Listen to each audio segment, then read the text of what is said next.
What's up, everybody? Welcome back to Ransom Reviews. I'm finally checking in with the Celtics after they have just defeated the Miami Heat in Game 7 on the road to earn a trip to the NBA Finals where they will face the Golden State Warriors. Wow. Just a few stats. This is the first NBA Finals for the Boston Celtics since 2010. Apparently, this is the first time the Celtics have won a Game 7 on the road in 58 years. I saw that stat somewhere. It might be wrong. Maybe it's one of those Abraham Lincoln internet quotes. And also, this one I know for sure is true. This is Al Horford's first NBA Finals. It's the revenge tour. It's something I had been talking about previously on this podcast that if the Celtics were able to pull it off would just be so much healing. I think healing is the right word. Healing for past traumas. Of course, in 2018, the Celtics lost to the Milwaukee Bucks in the second round. 2019, they lost to the Heat in the Eastern Conference Finals. And in 2020, they lost to the Nets in the first round. So this year, 2022, we sweep the Nets in the first round. We beat the Bucks in 7. Second round, we beat the Heat in 7 in the Eastern Conference Finals, thereby completing our revenge, our redemption tour checklist. And yeah, it really does feel like a weight has been lifted off of my shoulders. It's been an incredible year, not even addressing the insane turnaround from borderline, unwatchable, unlikable team to the best team in the league.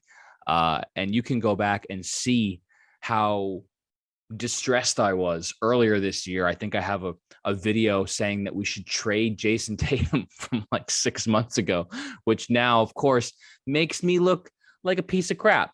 But that's I guess I'm a piece of crap.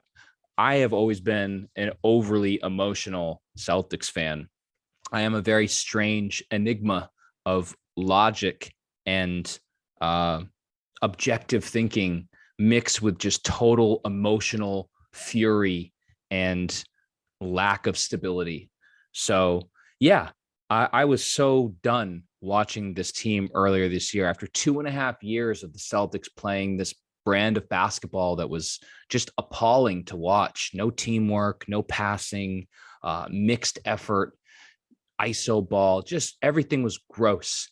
And to turn that around now, where the Celtics are this beautiful pass the ball, spread it around, team first, defensive effort is never a question. I honestly don't know what to say about it.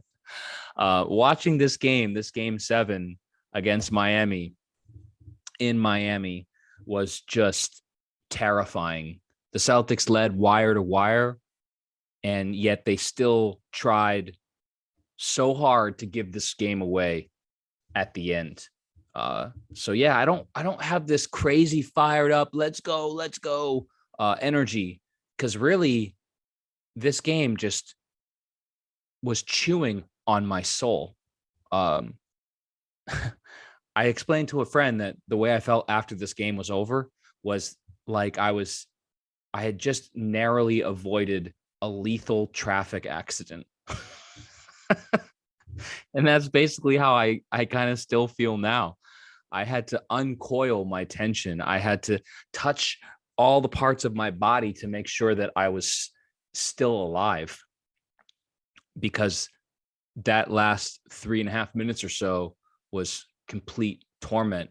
And to be honest, we're a Jimmy Butler made 3-pointer away from literally months of depression. So yes, I'm happy the Celtics won, of course, forever grateful. But God, man, that was just took years off my life. So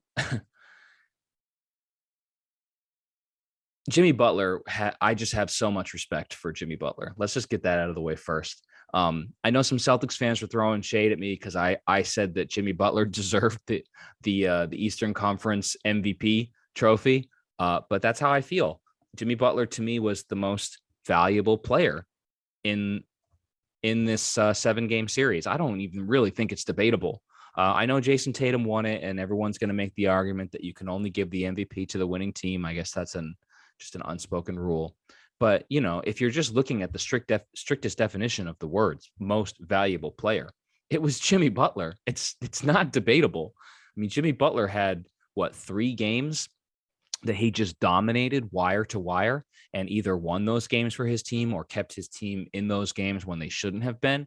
And I'm sure everybody will say, well, he also had those 2 games where he was like literally invisible. And yes, that's true. He did have 2 terrible games where he was clearly hurt and ineffective. And guess what happened to his team when he played like that?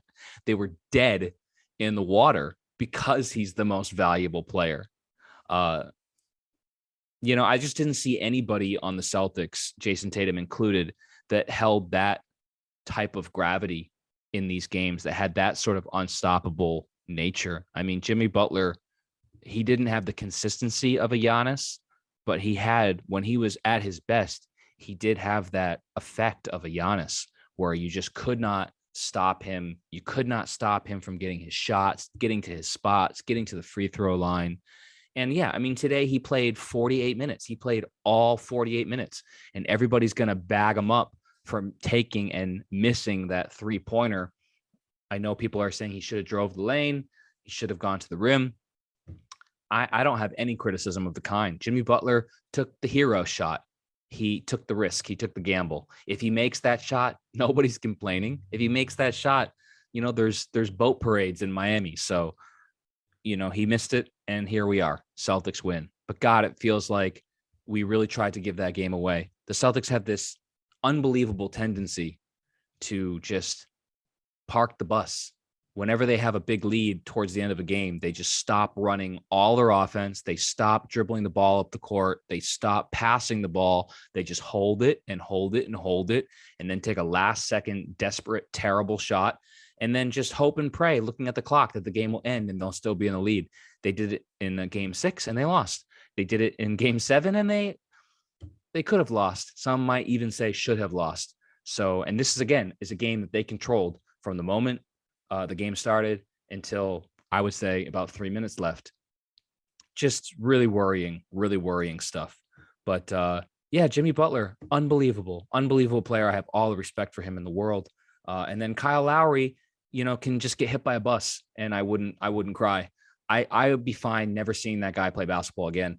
I hate how he plays basketball. I hate his face. I hate his body. I hate everything about him. And I really hope that he just, I don't want him to actually die, but I do hope he just has a career-ending injury and we never see him play basketball again, because that's how I feel about Kyle Lowry. Hate him. Can't stand him. So happy that he lost. I'm almost more happy that we beat the Heat just to not see Kyle Lowry feel success than I am about the Celtics winning, if that makes any kind of twisted, demented sense. But the Celtics, God, I'm going to cry. The Celtics have finally done it. We got over the hump, and it's crazy how much importance can go into one game. Because like I said, if we would have lost this game, that shot goes in, we lose this game, I'm depressed for months, possibly never the same again.